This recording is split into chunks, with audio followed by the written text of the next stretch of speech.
Primeiro, que eu coloquei aqui a imagem, né, para a gente, o enunciado que traz uma imagem para a gente, a arte da fala. Por que é que eu coloquei propositalmente a palavra arte antes da fala? Vou então fazer um pré-histórico, né? Um histórico que é anterior a essa ideia de tratar do assunto da arte, para dizer as motivações pelas quais eu passei, as propulsões que me aconteceram para eu ter vontade de conversar publicamente sobre esse assunto. Estávamos no início da pandemia, em março de 2020, a hecatombe que assolou o planeta e assolou de maneira bastante trágica o nosso país, e está, nesse momento, quem imaginava um ano atrás que passaríamos e estaríamos no estado que estamos.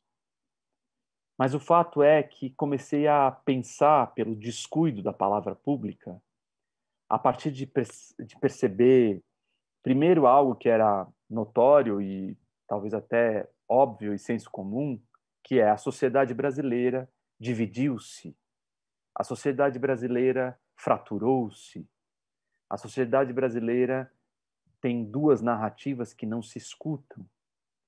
A sociedade brasileira precisa de uma atadura, precisa de um cuidado, né? Numa fratura na coluna vertebral da sua existência, para que a gente possa realmente cuidar daquilo que é fundamental, que é a dignidade da vida. Então, trazendo essas questões para cima, para a consciência do que eram afetos, né? Esse mais objetivo, esse mais pactuado, a gente já sabe disso, né? Os processos eleitorais não foram simples no país, as formas de compreender o real também não andam simples, mas ali em março, diante da pandemia e do discurso pública, sobretudo de algumas autoridades, eu comecei a pensar muito nessa ideia da fala. Qual é o alcance de uma fala? Aquilo que a gente fala. Aonde chega o que falamos? Porque a gente fala muito, sobretudo no âmbito das nossas políticas públicas de livro, leitura, literatura, escrita, bibliotecas, né?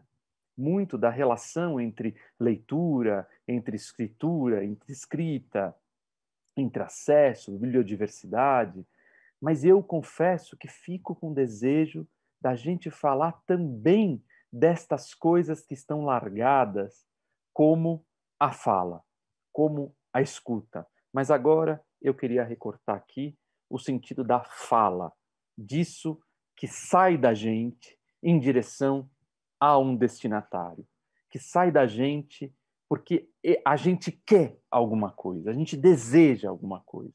Isso que sai da gente vem de uma complexidade de experiências, de leituras, de percepções, de afetos, e, portanto, não adianta a gente assim reduzir ou romantizar a ideia de que se as pessoas lessem mais, simplesmente elas teriam falas melhores. Isso, no século XX, a gente viu que caiu por terra à medida que foram as culturas letradas que fizeram e propuseram e incitaram as maiores atrocidades do século XX. Então, não está garantido que ler, no sentido estrito da palavra, livros, histórias, garante a qualidade da nossa fala, ou nem queria usar a palavra qualidade, ela saiu, né? Ela saiu, vou cuidar dessa palavra agora, mas das relações que nós estabelecemos entre aquele que fala, aquela que fala e aquele e aquela que escuta, né? Então, para mim, isso era uma questão.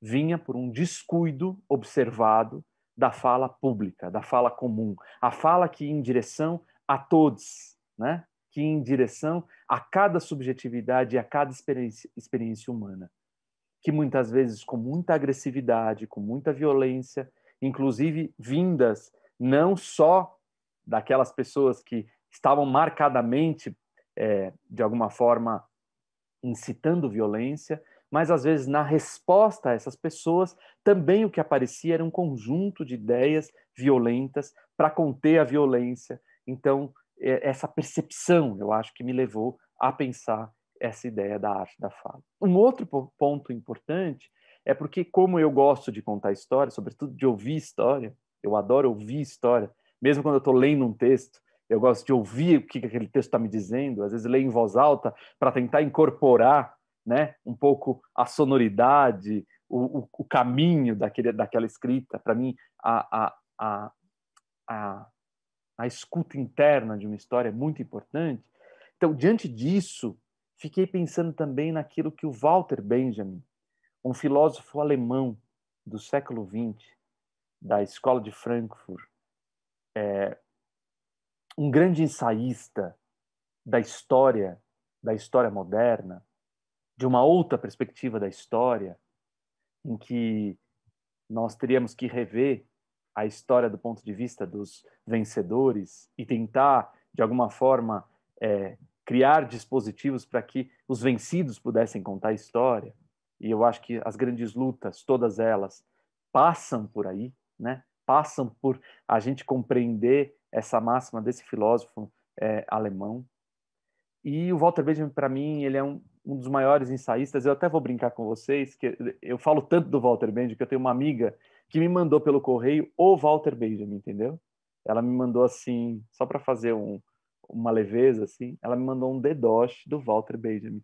Ela falou, Gil, você precisa ter o Walter Benjamin com você, né? Então, o Walter Benjamin hoje me acompanha já há quase 10 anos, ele vive comigo na minha mesa de trabalho para que eu bata papo com ele, para que ele me escute, ele me escuta bastante, ele tem muita paciência comigo.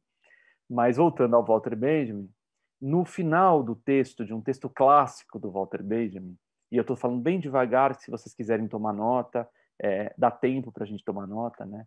Walter Benjamin é W-A-L-T-E-R,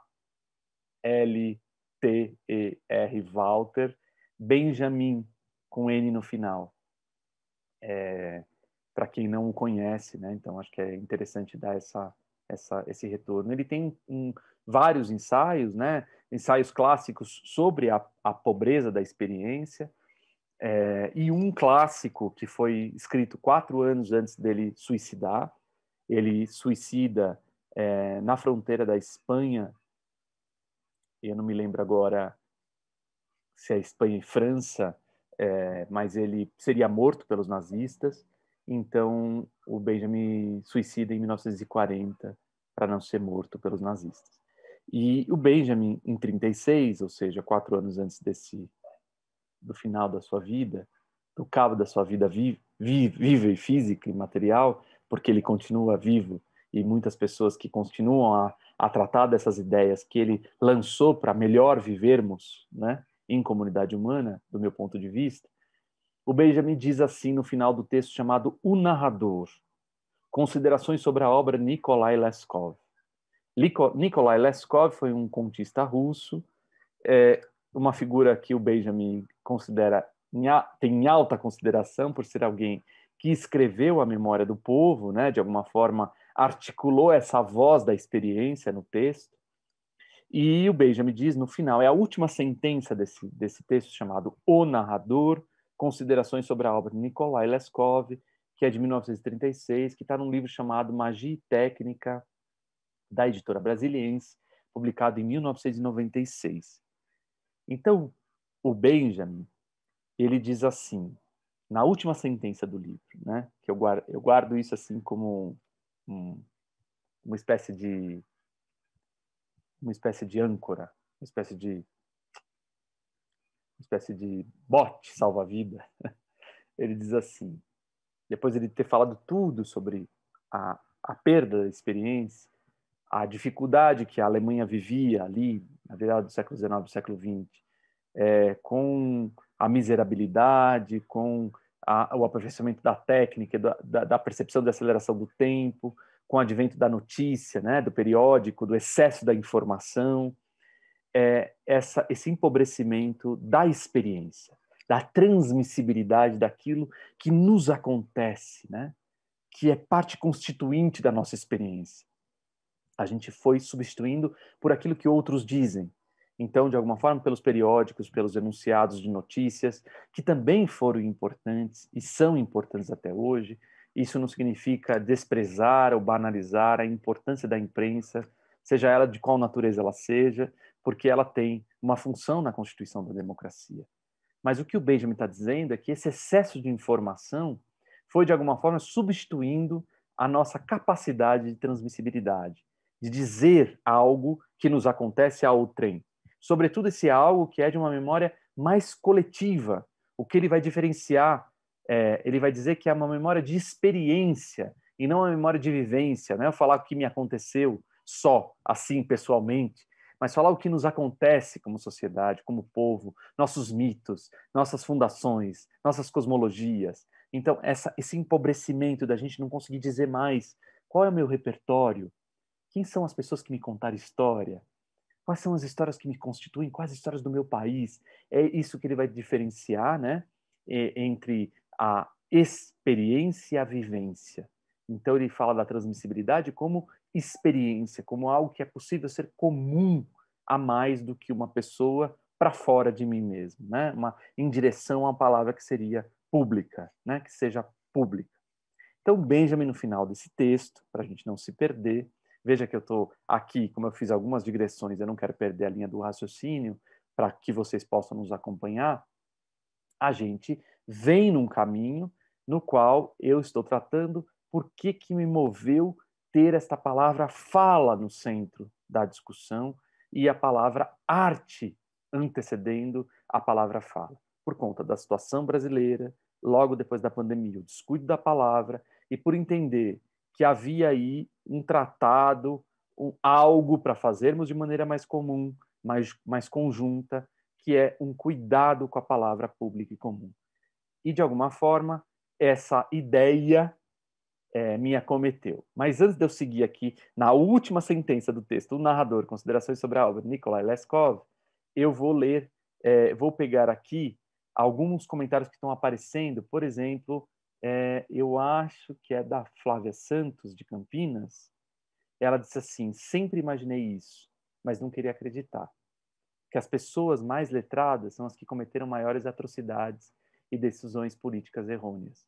Mas penso que quando o livro e a história são apenas entregues ao leitor, sem trabalhar interpretação, referências, discussões, podem ocorrer a não formação do leitor. Perfeito, Flávia.